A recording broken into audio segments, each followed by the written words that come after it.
Hi, this is Dr. Patrick Cohn with Peak Performance Sports. I'm joined by Brock McCormack, our baseball mental game specialist at peaksports.com. Today, we're going to help you get dialed in and focused during your at-bat or your pitching routine. So, Brock, our new workbook describes a brand new way of thinking about routines. And I also think it's more simple for ball players to remember and recall as well. And today we're going to focus a little bit on how ball players can have a good routine, either at bat, on the mound, or in the field as well.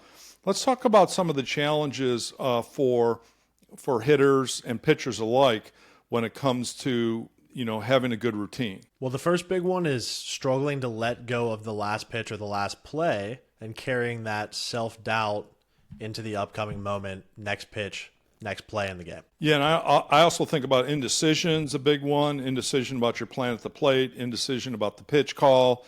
If you're still humming and hawing, you haven't changed the pitch call, that's problematic.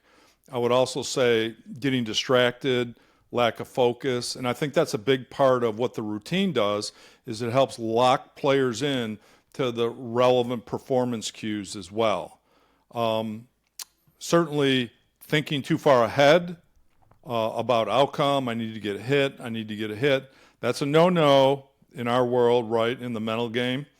And for pitchers, getting into perfect pitching, thinking they need to hit their spot every single pitch. So yeah, we break it down in this new updated workbook on kind of the ingredients of what it takes to get a hit, because obviously we want to get hits, but we have to talk about how we accomplish that. What do we need to focus on to try to get that desired outcome without only thinking about the outcome? So we've created a new system to try to break it down for you as much as possible to where you're focused on the right cues in the present moment and committed to execution over expectations.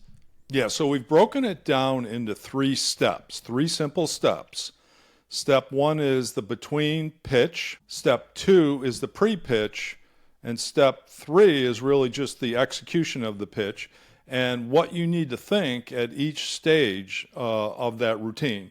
You think about a routine being, I'm going to play it one pitch at a time, but it's really smaller than that. We've really broken it down into smaller chunks, haven't we, Brock? Having a good between pitch routine, whether you're a hitter or a pitcher, is going to create a good level of comfort and confidence going into the next play, next pitch in the game. So it's important to let go of the last pitch, like we talked about. Is if you're struggling to move on to the next pitch without a clear mind, a clear level of focus on executing in the moment, our pre-pitch and between pitch routines allow you to get to that level of intensity and focus while staying in the present moment.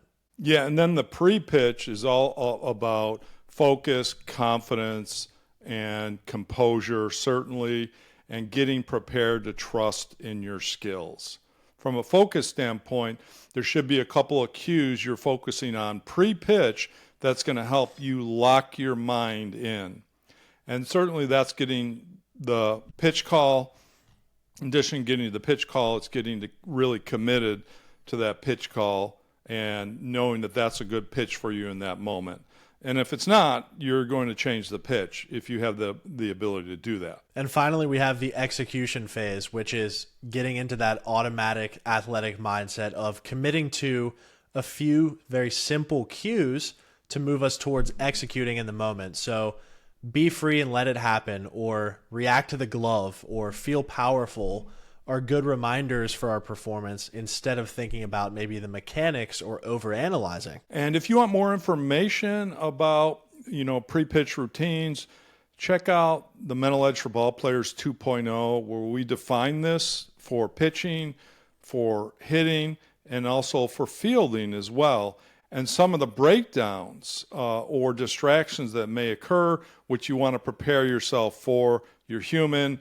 You're going to get distracted. You're going to have doubt. Sometimes you're going to have indecision, but you have to be able to adjust in that moment. Jump over to peaksports.com and you can check out more information about the Mental Edge for Ball Players 2.0 and about our one-on-one mental coaching. Just keep in mind that the program, the audio and workbook program, is bundled in with the first month of coaching with Brock or myself. All right. Thanks for joining us.